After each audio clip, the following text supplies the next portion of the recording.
path of karma according to the qualities now. So let's, having kind of got the glimpse of what we discussed in the first part of it, now we go to the second part, which is now going to talk about each one of these pathways very briefly, but very focused in terms of what we need to understand and what we need to do. So Bhagavan starts by the path of karma according to the qualities again, according to the gunas. And he says, there is no being on earth, or again, even in heaven, amongst the devas, heavenly beings, who is totally liberated from the three qualities born of Prakriti. There's no being on earth. Okay.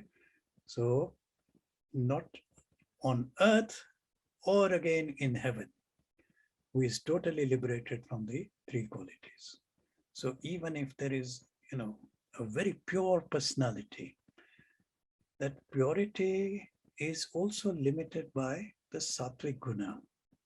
In other words, that unless we have become liberated through self-realization, we cannot be liberated from the three gunas, any one of them or a mixture of them. So that's why Bhagavan is making this very categorical statement that no being on earth or even in heaven is totally liberated from the three qualities as long as they're functioning within this context of the individuality.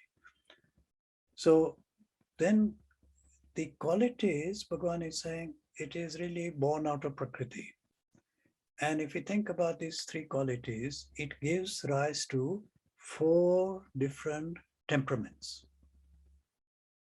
And what Bhagavan is saying is that when this is working through Prakriti, these gunas, which are attributes of Prakriti, if we kind of look at them and look at the temperament of people, then they will be doing something which is related to their own nature according to the mixture of the gunas which make up the temperament.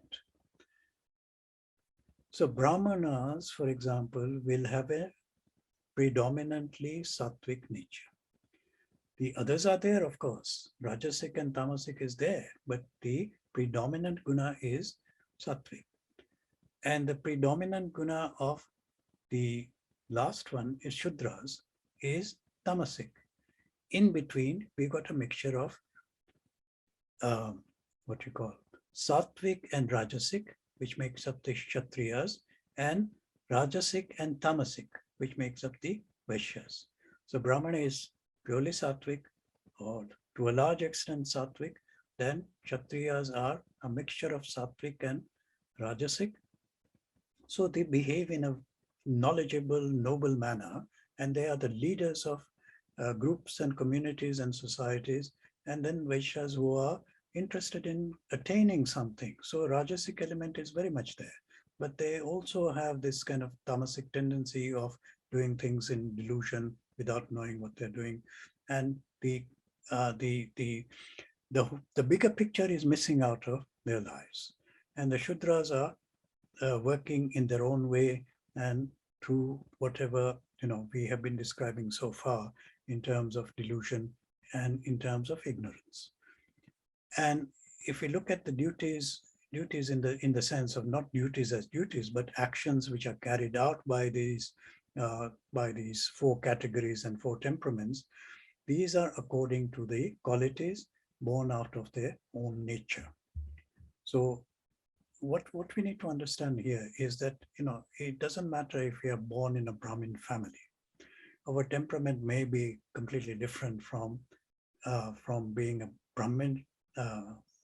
Being born in a Brahmin family does not necessarily mean that you're going to have a Brahmic temperament. So it is born out of our own nature, is meaning that we have carried all this conditioning from our past lives, and in this present life, those are the gunas which are going to be expressing in our current life. So if you want to know what you were in the past life, examine your life right now and ask yourself, what am I doing with my life?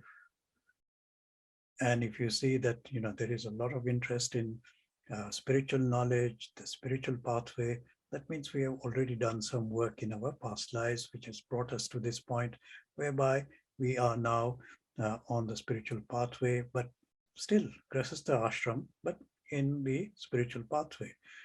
Very few people actually jump straight into the sannyas pathway, like we saw in the earlier chapters, that pathway is available, but very few people will choose to do that.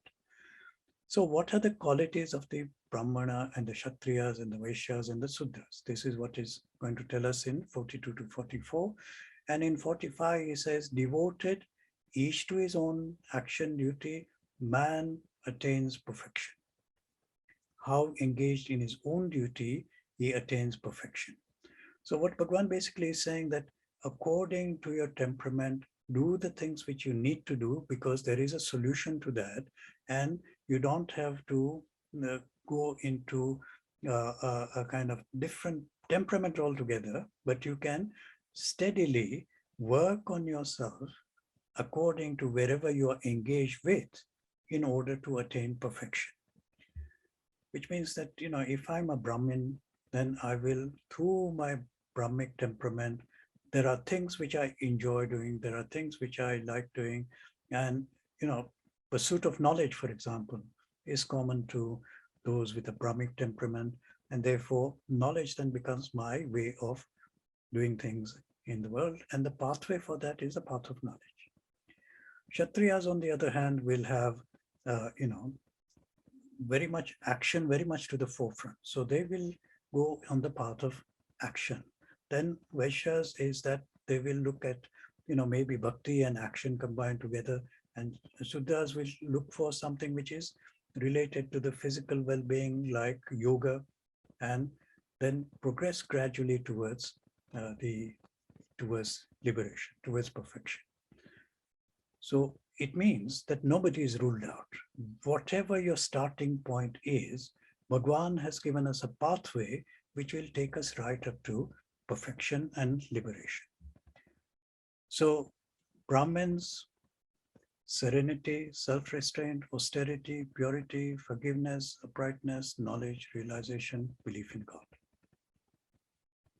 Now, if we have any of these qualities and all of these qualities, which means our temperament is one of a Brahmin. And then Kshatriya. So Kshatriyas will show prowess, splendor, firmness, dexterity, and also not fleeing from battle, which means that they will stay in the battle and fight it out. Generosity is also there. Lordliness, leadership is also there. This is the temperament of the Kshatriyas. Then the Vaishyas, agriculture, cattle rearing, trade. Now you can imagine Bhagwan is talking, during that context and that time. But here we are talking about all kinds of professions, all kinds of trades and so on. And then Shudras, we will be having people who are doing perhaps, manual things and so on. So we can see the temperaments of each one of these, and according to those qualities, we will then function and find our own pathway towards liberation. So for whom is the evolution of all beings, by whom all this is pervaded, worshipping him with one's own duty, man attains perfection. So this is the general principle. What we are saying is that for whom evolution of all beings. In other words, who is the creator? Who is pervading this creation? And who are we worshipping as this divine entity and doing one's duty? Man attains perfection. So this is the path of karma. Karma means that, wherever we are in terms of whatever temperament we have, we choose that pathway, do our actions according to the 5-point plan Bhagwan gave us in chapter number 3. And that according to that, if we do our actions and do our dharma in the way in which it's prescribing to us here, then perfection will be attained. This is the path of karma yoga. What Bhagwan then says is better it is to do one's own duty, which may not be 100%, than the duty of another well performed. In other words, don't try to do other people's job, or try to think that you got a temperament of another category, and then you want to do things according to that. actually it will not even work.